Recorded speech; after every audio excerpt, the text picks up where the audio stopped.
오늘 주신 하나님 말씀 함께 보겠습니다. 오늘 말씀은 요한복음 20장 말씀입니다.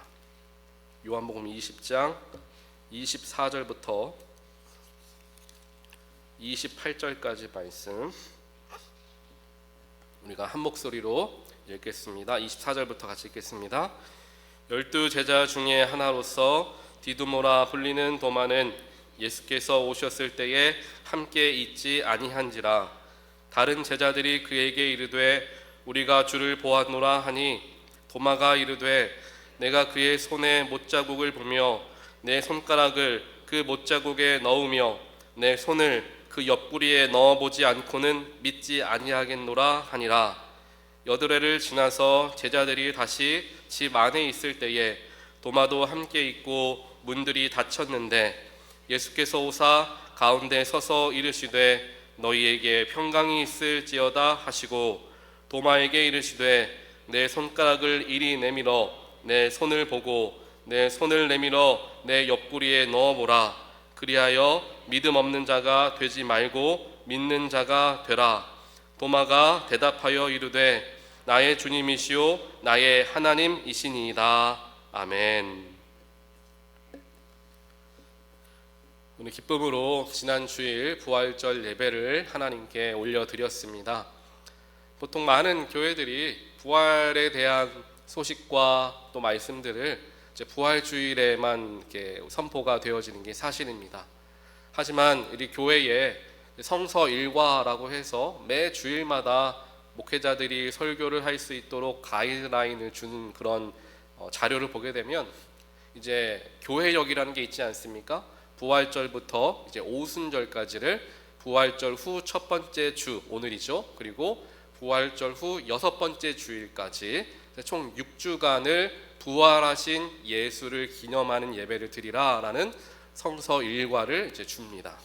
그래서 올해는 특별하게 오늘부터 총 6주 동안 부활하신 예수의 능력에 대해서 계속해서 우리가 집중적으로 살펴보는 시간을 가지려고 합니다. 그러한 이유가 분명히 있습니다. 그 이유를 제가 말씀을 전하면서 여러분들께 쭉 설명해 드리도록 하겠습니다. 그래서 6주 동안 한 가지 큰 주제는 일상으로 틈입하는 부활이라는 제목입니다. 일상으로 틈입하는 부활. 그리고 오늘 말씀의 제목은 상실에서 체험이죠. 여기에서 제가 일상으로 틈입하는 부활이라는 제목, 큰 대제목을 가진 이유는 이제 틈입하다라는 단어를 들어보신 분이 있으실지 모르겠어요. 이제 한국 교회에서 조금 유행했던 책이 있습니다. 이제 제임스 에드워즈라는 이제 작가가 쓴 책인데요. 틈입하시는 하나님이라는 책이 있어요. 틈입하시는 하나님. 단어가 재밌죠. 틈입하다. 자, 틈입하다라는 단어는 영어로는 물론 미국 사람이니까 영어로 썼겠죠. 영어로는 intrusion이라는 단어가 이제 틈입이라는 단어입니다. 그리고 책 제목은 The Divine Intruder라고 얘기하죠. 그러니까 intrusion 하신 분, 하나님을 이야기하시는 거예요. 제가 이걸 네, The Divine Intruder라는 제목을 가지고 이제 책을 쓰셨는데 이거를 한국에서 번역하시는 분이 intruder라는 단어를 틈입하는 분이라고 표현을 한 거예요. 왜냐하면은 이 intrusion이라는 단어는 아시는 분도 계시겠지만 이제 뭔가 허락 없이 공간에 들어오는 것, 뭔가 침해받는 것, 약간 이런 느낌이에요. 허락 없이 공간에 들어가는 것, 갑작스럽게 끼어 들어가는 생각이라든지 감정, 이런 것들을 우리가 인트루전이라고 하죠. 그런데 예수님께서, 하나님께서 이와 같이 인트루전 하시는 분으로 우리를 찾아오신다라는 겁니다. 이건 뭡니까? 하나님을 내가 준비된 상태에서 내가 하나님을 받아들여야지 할 때만 하나님이 찾아오시는 게 아니라 나의 여러 상태 속에서 내가 어떠한 상황이 있더라도 하나님은 나의 삶 가운데 틈입하시면서 찾아오시는 분. 나에게 허락을 요구하지 않고 허락을 받지 않고 나의 삶의 중요한 공간에 찾아 들어오셔서 하나님 되심을 선포하시는 분. 그것을 강조하기 위해서 인트루전이라는 단어를 썼고, 인트루전이라는 단어를 번역할 때에 침해, 침입이라는 단어를 쓰기가 어려우니까 틈입하다, 틈새로 들어가다라는 단어로 사용을 한 거예요. 그래서 우리가 이 부활의 신앙을 가진 성도들로서 이제 6주 동안 부활하신 예수의 능력을 생각하며 묵상하며 지나갈 텐데, 우리 이 부활의 능력은 우리의 일상 속에 지속적으로 내가 의식하든 의식하지 못하였던 틈입하시는 능력이 된다라는 것을 우리가 쭉 나누려고 합니다.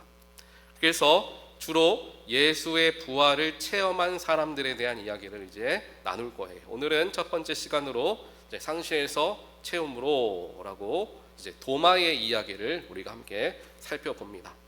도마라는 인물은 참 재미있는 인물입니다.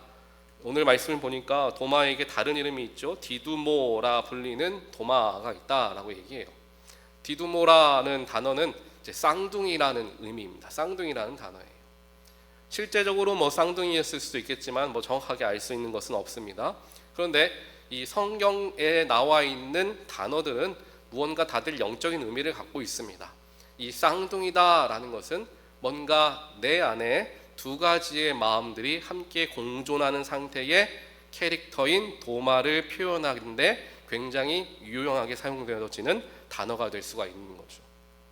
왜냐하면 도마는 오늘 우리가 기억하는 도마는 어떻습니까? 오늘 요한복음 20장 24절부터 보게 되면 이제 24절 단락을 나누면서 소주제들이 성경에 쓰여 있잖아요. 여기에 뭐라고 쓰여 있냐면은 도마가 의심하다 이렇게 쓰여 있어요. 우리의 생각에도 그렇게 되어 있죠. 도마는 의심한 사람. 예수를 내가 직접 만져봐야지, 그래야지나 좀 믿을 수 있을까 말까 한 사람으로서 우리가 생각합니다. 하지만 도마는 그렇게 의심만 많았던 사람으로서 평가절하될 만한 사람은 아니에요. 왜냐하면 이게 굉장히 조금 뒤에 하겠습니다. 자, 그래서 도마라는 사람을 보는데, 이와 같이 도마 안에는 예수님을 내가 온전하게 믿고자 하는 열정과 열망이 가득했던 사람이고, 그와 동시에 그 열정을 흔들리게 하는 의심을 하는 마음들도 함께 있었던 사람이었음을 보게 된다는 겁니다. 아마 하나님 믿는 우리 모두에겐, 저도 마찬가지입니다. 이와 같은 두 가지 마음이 항상 공존하는 것을 우리는 금방 이해할 수 있습니다.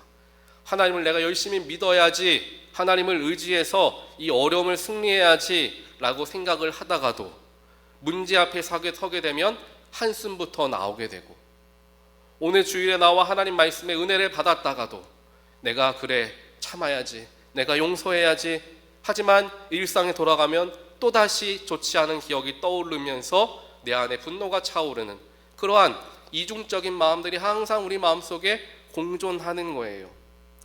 그렇기 때문에 예수님께서도 제자들에게 이렇게 말씀하시죠. 시험에 들지 않게 깨어 기도하라. 마음은 원이로되 육신은 약하도다. 이 말씀을 하시는 이유도 거기에 있습니다. 내 마음은 그렇게 하길 원하고 하나님이 주시는 마음으로서 내 영혼은 그렇게 반응하기를 원하는데, 내 다른 쪽에서는 내 육신의 욕망과 내 자존심과 내 교만들이 그것과 대치해서 싸우는 그러한 상태를 다들 가지고 있다는 거예요. 그걸 두고 예수님은 그게 바로 시험이다, 다른 게 시험이 아니라 그 두 마음이 자꾸만 충돌하고 싸우는 상태가 시험이다. 그러니 시험에 들지 않기 위해서는 뭐 하라? 기도하라 가르쳐 주신 거예요. 그래서 성경에서뿐만 아니라 세상적으로 학문에서도 심리학자 우리가 잘 아는 칼 유응도 그런 얘기하지 않습니까? 우리는 모두가 이제 페르조나를 가지고 있는 사람이다. 페르조나는 무슨 단어입니까? 라틴어이지만 이제 연극을 할 때 연극을 하는 사람들이 가면을 쓰고 나와서 하는 것들을 페르조나라고 이야기하죠. 가면이라는 단어입니다. 즉 그 연극에 임할 때에는 그 사람이 원래 사람의 인격을 지워버리고 그 극중의 인물을 최대한 잘 표현하고자 가면을 쓰고 연극에 임한다라는 겁니다. 이와 같은 가면을 우리 모두는 가지고 있다라는 거예요. 또 심리학자들이 이야기하기를 우리는 두 가지의 가면을 가지고 있는 것이 아니라 수만 가지의 가면들을 다 가지고 있다라는 거예요. 그래서 가족들 앞에 있을 때의 나의 모습이 다르고, 교우들과 있을 때의 나의 모습이 다르며, 내가 불편하게 느끼는 어른들이나 그런 나이 든 사람들과 있을 때의 내가 다르고, 또 순수해 보이는 어린아이들과 함께 있을 때 나의 모습이 다 다르다라는 거예요. 그 다른 모습들의 그 다른 가면들을 우리 모두는 때에 따라서 바꾸어 쓴다라는 것입니다. 어찌 보면 오늘 아침에 나오실 때에도 교회에 맞는 가면들을 저 역시도 또 우리 모두가 그렇게 쓰고 나왔을지는 모릅니다. 하지만 내일 월요일에 가면 또 다른 가면으로 우리는 바꾸어 쓰겠죠. 그 가면 안에 진짜 나의 모습은 무엇인가, 이거를 알아가는 과정이 결국 예수를 믿는 길이 아닐까라는 생각을 해보게 됩니다. 하나님께서 기뻐하시는 것이 무엇인지 우리는 잘 압니다. 내려놓은 것, 교만하지 않고 겸손하는 것, 사랑으로 용서하는 것, 포용하는 것, 하나님이 어떻게 하면, 내가 어떻게 하면 하나님을 기쁘시게 할지 우리는 다 안다라는 거예요. 무엇이 옳은 일인지도 다 잘 알고 있습니다.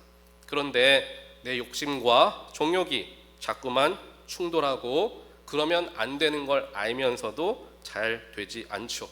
그리고 그 속에서 죄책감에 빠지는 것입니다. 이것이 모든 그리스도인, 모든 사람들이 경험하는 현실이죠. 그렇기에 도마라는 인물도 특별하게 못난 제자, 의심 많은 제자가 아니라 도마와 같이 우리도 도마와 같은 성정을 가진 똑같은 사람임을 다시 한번 보게 되는 거예요. 오늘 설교에서 첫 번째를 보시게 되면 부활하신 예수님은 우리의 상실의 자리로 찾아오신다라고 이야기합니다. 부활의 예수님은 우리의 상실의 자리, 우리가 뭔가 잃어버린 자리로 찾아오신다, 틈입하신다라는 거죠. 오늘 말씀을 보니까 24절과 25절을 보면은 특별하게 24절에 나오죠. 도마가 있는데, 도마가 첫 번째로 예수님께서, 우리 지난주에 봤던 말씀이죠. 예수님께서 제자들에게 찾아오셨을 때 그때 도마가 그 자리에 없었다라는 거예요. 그래서 제가 이 말씀을 좀 많이 고민을 해봤어요. 도대체 도마는 어디에 가 있었을까? 왜 없었을까? 모든 제자들은 다 있었는데 왜 도마만 없었을까? 그런 생각을 해보게 되었습니다. 물론 성경에서는 찾을 수는 없어요. 하지만 한 가지 힌트는 얻을 수가 있습니다. 요한복음 11장을 보게 되면 예수님께서 죽은 나사로를 살리기 위해 나사로에게 이제 우리 함께 가자라고 하는, 제자들에게 가자라고 하는 장면의 말씀이 기록되어 있습니다. 그런데 그 나사로가 이미 죽은 후였기 때문에 예수님이 나사로를 찾아가시는데 많은 시간을 지체하시죠. 살아 있을 때 만날 수도 있었을 텐데 지체하시면서 일부러 어떻게 보면은 죽을 때까지 기다리신 것과 같이 시간을 지체하십니다. 그렇기 때문에 그곳에 나아간다는 것은 많은 사람들의 원망을 들을 수도 있는 자리입니다. 게다가 이 나사로와 같은 경우에는 그 지역에 굉장히 큰 유지였어요. 그 사람이 죽은 자리에 수많은 사람들이 와 있었죠. 예수를 미워하는 사람들도 굉장히 많이 와 있었던 상태였습니다. 그러니 예수님이 그 자리에 간다는 것은 어떻게 보면은 잡히거나 고난을 당할 수 있는, 순환당할 수 있는 자리입니다. 근데 예수님이 우리가 이제 다 같이 이제 나아가자, 나사로에게 가자라고 말씀하실 때 그때 도마가 이런 얘기를 해요. 우리도 주와 함께 죽으러 가자, 이렇게 얘기합니다. 다른 제자들은 아무 말도 안 하고 염려하고 있었을 때 도마만큼은 이렇게 얘기하는 거예요. 우리도 주와 함께 죽으러 가자. 그것은 무슨 말입니까? 내가 주님 가시는 길이라면 죽는 길이라도 따라가겠다. 그 정도의 열정이 있었던 사람이 도마였던 거예요. 우리가 쉽게 생각하는 의심 많은 도마, 믿음 없는 도마가 아니었다라는 거죠. 내가 주님을 위해서라면 목숨까지도 내버릴 수 있다라고 할 정도의 믿음을 가진 사람이 도마였다라는 거예요. 그것을 힌트로 생각했을 때 예수님이 십자가에서 돌아가신 후에 도마는 왜 제자들과 함께 하지 않았을까를 추측해 본다면 그만큼 너무나 많은 마음을 가지고 있었던 거예요. 예수를 향한, 예수의 모든 걸 다 쏟아놓고 있었던 거예요. 삶에서 가장 중요한 것, 가장 소중한 게 한 번에 한순간에 사라져버린 거예요. 그때 도마의 마음에는 어떤 마음이 찾아왔을까요? 상실의 마음이 찾아온 거죠. 도무지 이겨낼 수 없을 정도, 일어날 수 없을 정도의 상실감이 도마에게 찾아왔던 겁니다.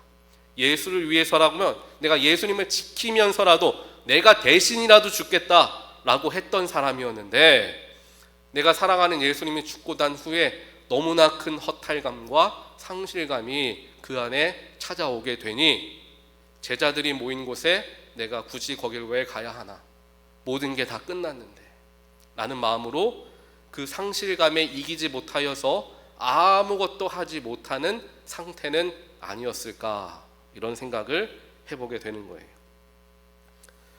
도마의 마음을 조금은 이해가 되십니까? 저도 그럴 때가 있고 아마 여러분들도 그럴 때가 있지 않을까 합니다.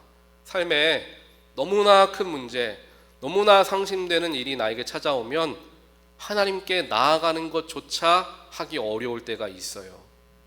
예배하러 나오는 것, 예배 자리에 나와서 다른 사람들과 아무렇지도 않게 웃으며 대화 나누는 것 자체가 너무나 힘들 수 있습니다. 기도하는 것조차도 입술이 떨어지지 않아 기도가 나오지 않는 순간들이 있다는 거예요. 저도 그럴 때가 있어요. 너무나 큰 어려움이 찾아오면 주 앞에 엎드리긴 했는데 기도가 나오지 않고 하염없이 눈물만 흘리며 주님께 흐느낄 때가 많습니다. 이와 같은 심정, 이와 같은 마음, 도마가 경험했던 이와 같은 마음을 우리 모두도 역시나 경험하게 될 때가 있다는 겁니다. 그때에 우리 스스로를 자책하지 말아야 한다는 거예요. 힘들면 그럴 수 있음을 성경에서 도마를 통하여서 우리에게 가르쳐주고 위로하고 있는 거예요. 또한 믿음이 없다라는 것이 아님을 가르쳐줍니다. 오히려 믿음이 더 깊었기 때문에 상실감도 더 클 수 있음을 가르쳐주는 거죠. 그래서 우리가 이따가 말씀 후에 찬양할 건데 이런 찬양이 있지 않습니까? 당신이 지쳐서 기도할 수 없고 눈물이 빗물처럼 흘러내릴 때 주님은 아시네 당신의 약함을 사랑으로 인도하시네. 이 찬양 아실 거예요. 너무나 지쳐서 기도조차 할 수 없는 상태, 그러한 상태, 그러한 때를 만날 수 있다라는 겁니다. 그런데 예수님께서 처음 제자들을 찾아오셨을 때 그 자리에 도마가 없었어요. 그런데 예수님이 오늘 말씀에서 한 번 더 찾아오십니다.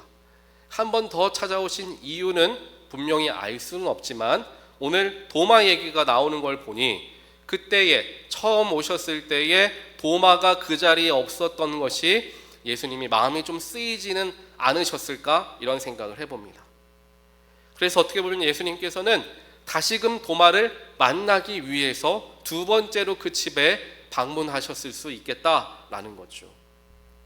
예수님은 자신을 만나러 오지 않은 도마, 나를 기다리지 않았던 그 도마를 믿음 없는 사람, 어떻게 나를 기다리지 않고 그렇게 있을 수 있나 라며 도마를 탓하시는 분이 아니라 끝까지 그를 포기하지 않고 그를 만나기 위해서 지속적이고도 반복적으로 그의 삶 가운데 찾아오시는 분으로 예수님은 기록되고 있습니다. 즉 상실의 자리, 고독의 자리로 예수님은 찾아가 주신 거죠. 틈이 파신 겁니다.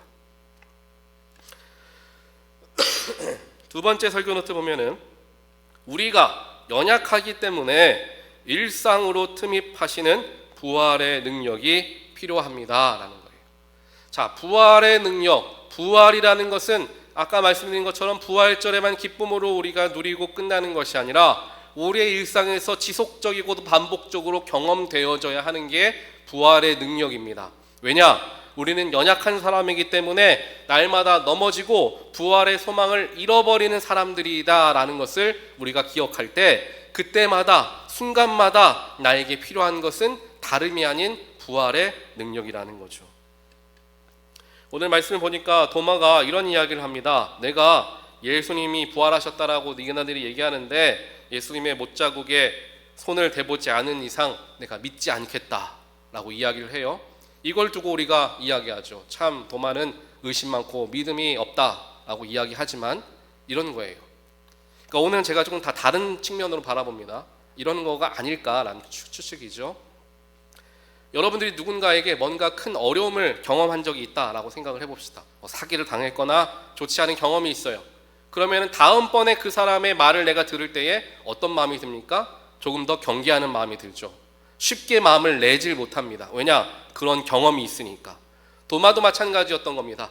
예수를 잃었다라는 그 상실감이 너무 큰 상태에서 예수가 부활하셨다는 것을 내가 믿으려면 이 정도의 증거는 있어야 된다라는 마음이 들 정도의 큰 상실이었다는 거예요. 그러니까 그 마음의 상태 때문에 이러한 반응을 보이는 거기 때문에 이게 냉소적으로 아이고 나는 그렇지 않으면 안 믿어 뭐 이렇게 이야기하는 게 아니라 내가 지금 예수를 믿은 상실감이 이렇게 큰데 지금 너네들 예수님 가지고 내가 사랑하는 예수님 가지고 지금 장난하는 거야? 라고 이러한 표현을 하고 있는 거예요. 상심이 클수록 다시 희망을 품었다가 또 무너지는 게 두려워지는 거죠.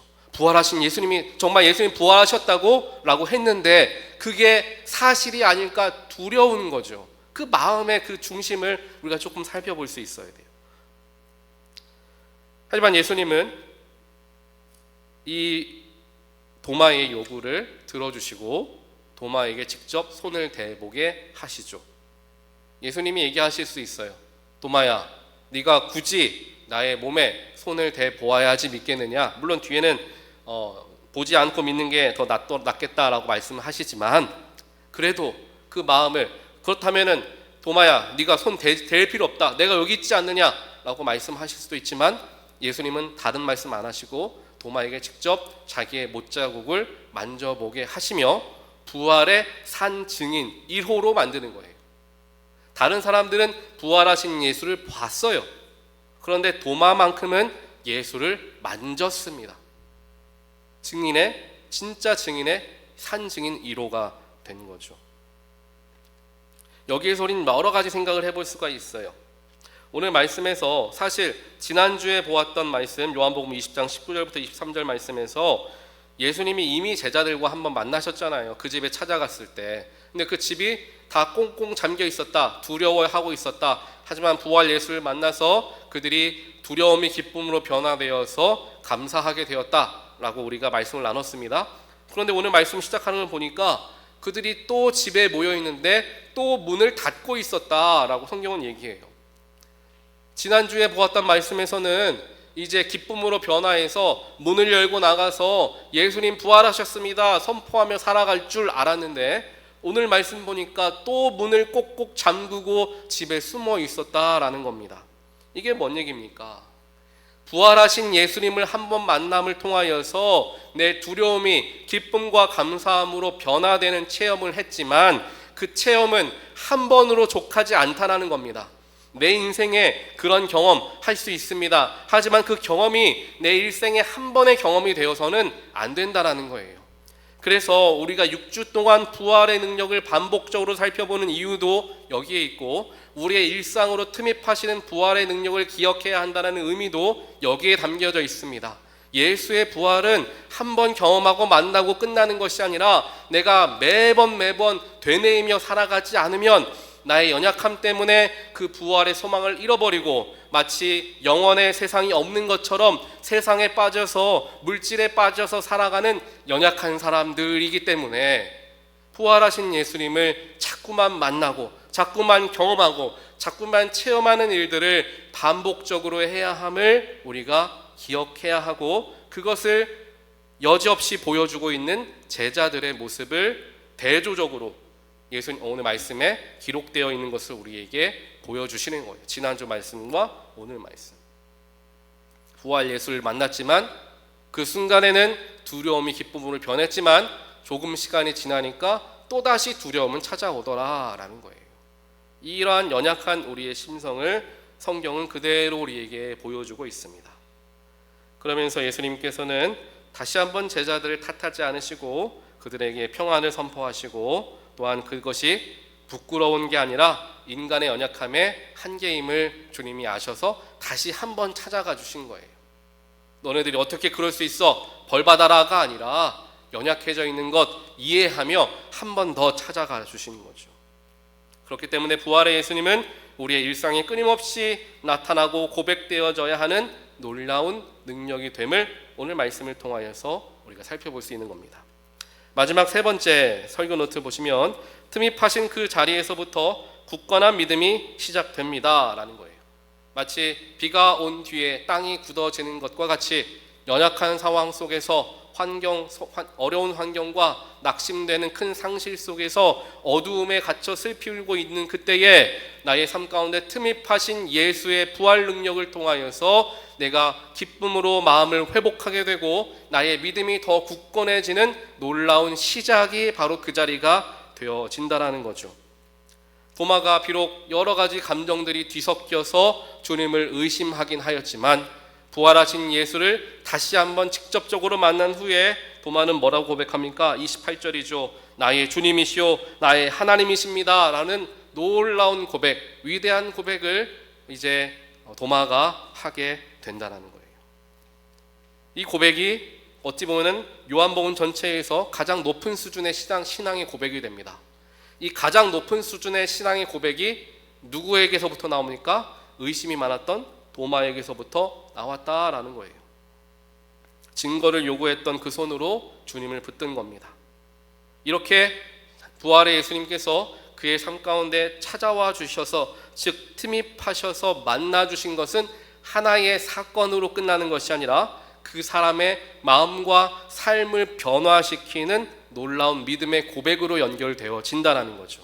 그래서 부활 예수를 만난다라는 것은 그것으로 끝나지는 결승선이 아니라 거기서부터 시작되어지는 믿음의 여정이 된다라는 것을 제가 여러 번 여러분들에게 말씀을 드린 적이 있습니다. 이와 같이 도마의 삶 가운데 찾아가 주시고 그를 만나 주신 주님, 그 부활의 능력을 경험한 도마는 나의 하나님이시오 나의 진정한 주님이 되십니다 라는 믿음의 고백을 드리는 사람으로 변화되었음을 보게 됩니다. 사랑하는 성도 여러분, 오늘 지금 이 순간에도 많은 사람들은 지금 말씀에 도마와 같이 문을 닫고 앉아서 어떻게 할 줄을 몰라 슬피 울고 있는 사람들이 있을 거예요. 여기 나와 계시지만 그런 마음이 있는 분도 계실 것이고, 오늘 예배에 참여하지 못하신 분들 중에도 그런 분들이 분명히 있을 겁니다. 너무나 힘든 일이 있어서, 너무나 큰 상처를 받아서, 아니면 오랫동안 믿어왔는데 아직도 여전히 흔들리는 내 믿음의 모습이 스스로 부끄러워서 내 마음을 꽁꽁 숨기고 싶은 마음이 들 때가 있을 거예요. 교회에 나오고 싶지도 않고 사람 만나고 싶지도 않고 아무런 말도 하고 싶지 않을 때를 경험한다는 겁니다. 하지만 우리 사랑의 주님은 그런 우리를 내버려 두지 않으십니다. 우리를 찾아오시는 거예요. 혼자 있는 자리에 찾아오시는 거예요. 오늘 말씀을 보니까 처음 만났던 이후부터 8해가 지난 후에 다시 그들을 찾아오시고, 내가 못 만났던 도마야, 네가 얼마나 당심이 컸느냐, 내가 너에게 부활의 능력을 허락하길 원한다. 그 주님께서 오늘 이 시간 저와 여러분의 삶 가운데 임재하고 함께 하시는 줄 믿습니다. 도마의 고백이 우리의 고백이 되기를 원합니다. 나의 주님이요 나의 진정한 하나님이십니다. 완벽해야 고백할 수 있는 것이 아닙니다. 흔들리면서도 의심하면서도 우리는 이런 고백을 드릴 수 있는 거예요.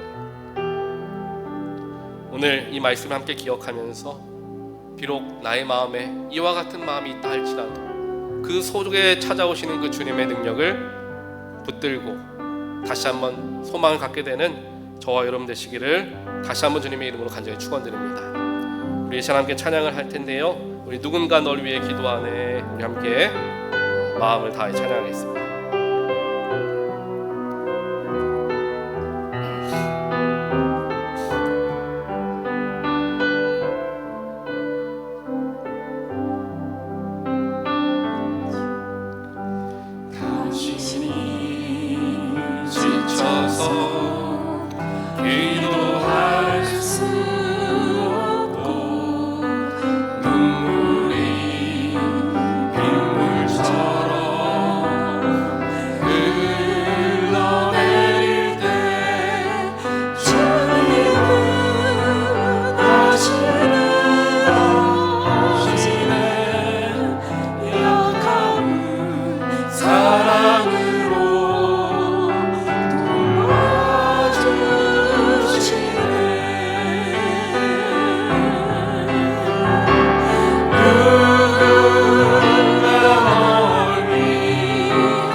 간절합니다. 당신이 외로이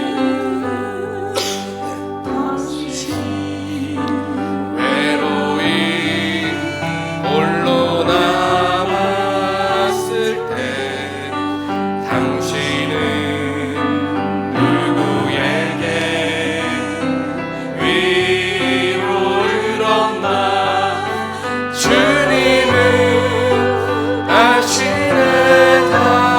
당신의 마음은 그대 홀로 잊지 못함을.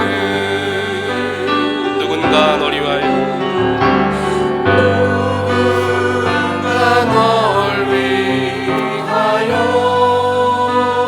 누군가 기도하네. 누군가 기도하네.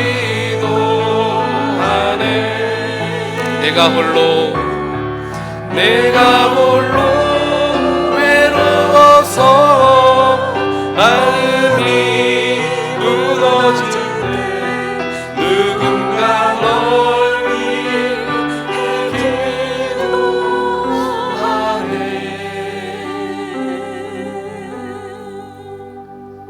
기도하네. 하나님 감사합니다.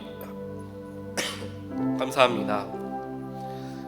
우리가 도마와 같이 여러 가지 마음을 가지고 상실 때문에, 어려움 때문에, 삶의 문제 때문에, 나에 대한 실망 때문에 기도할 수조차 없는 그 순간에도 주님은 우리를 외면하지 않으시고 찾아와 주셔서 우리에게 부활의 능력을 선포하여 주시는 분이심에 감사를 드립니다. 오늘도 나의 일상 가운데 틈입하신 부활 예수를 만나게 하시고 그 부활하신 예수의 능력은 한 번 경험하는 것으로 끝나는 것이 아니라 일상 중에 날마다 경험되어지고 고백되어져야 할 놀라운 소망이 됨을 기억하게 하여 주시어 연약하고 부족하지만 의심 많지만 부활하신 예수의 능력으로 말미암아 영원을 바라볼 줄 아는 놀라운 믿음의 사람들 될 수 있도록 주여 축복하여 주시옵소서. 오늘 주 앞에 나와 함께 예배를 드리길 원하지만 여러 가지 어려움 때문에 나오지 못한 성도들 주님 그들의 마음 위로하사 오늘 도마와 같이 직접 찾아가 주시고 만나 주시어 회복의 역사가 일어나 나의 진정한 주님이시오 나의 하나님이십니다 라는 고백이 되어질 수 있도록 하나님께서 모든 상처받고 어려움 당하는 하나님의 백성들 가운데 임재하여 주시옵소서. 예수 그리스도 이름으로 기도합니다. 아멘. 다 함께 자리에서 일어나셔서 우리 함께 봉헌하는 시간 갖겠습니다.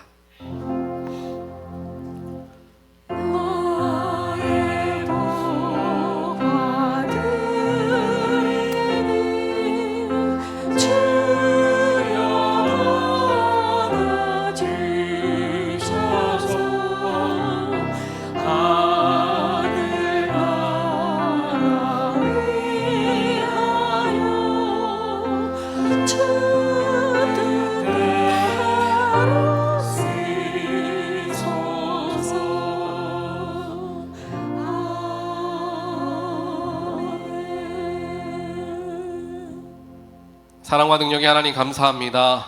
오늘도 부활의 주님을 기억하며 주님의 보좌 가운데 저희들을 불러 인도하시고 마음을 다하여 예배하게 하시며 주님을 만나고 부활하신 예수를 경험케 하시니 하나님 감사합니다.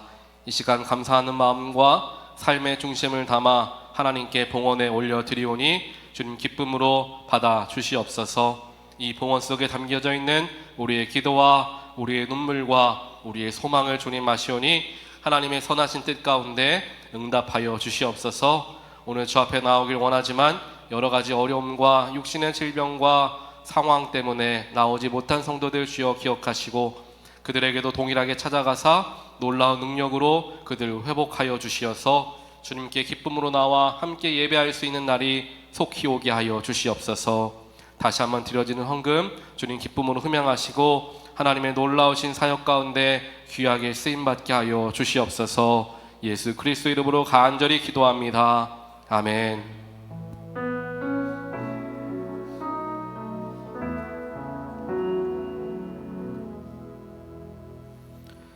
이제는 나를 위하여 십자가의 모진 고통을 감당하시고 부활의 소망을 허락하여 주신 예수 그리스도의 한량없는 은혜와 사랑하는 아들 독생자를 십자가에 달려 죽게까지 하시면서도 우리를 향한 사랑을 확증하여 주신 하나님 아버지의 놀라우신 사랑하심과 오늘도 우리와 함께하며 우리의 마음을 붙들어 주시고 흔들리지 않는 믿음을 허락하여 주시는 성령 하나님의 감화, 감동, 교통하심이 오늘 예배를 통하여서 일상으로 틈입하시는 부활의 예수를 만나게 하시고 그 부활의 예수의 능력으로 말미암아 상실과 어려움과 고통을 이겨내고 소망의 능력으로 나아가겠다. 다시 한번 결단하고 돌아가는 하나님의 백성들 머리머리 위에 그들의 가정과 그들의 자녀와 그들의 일터 위에 지금부터 영원까지 함께 하시기를 간절히 축원하옵나이다. 아멘.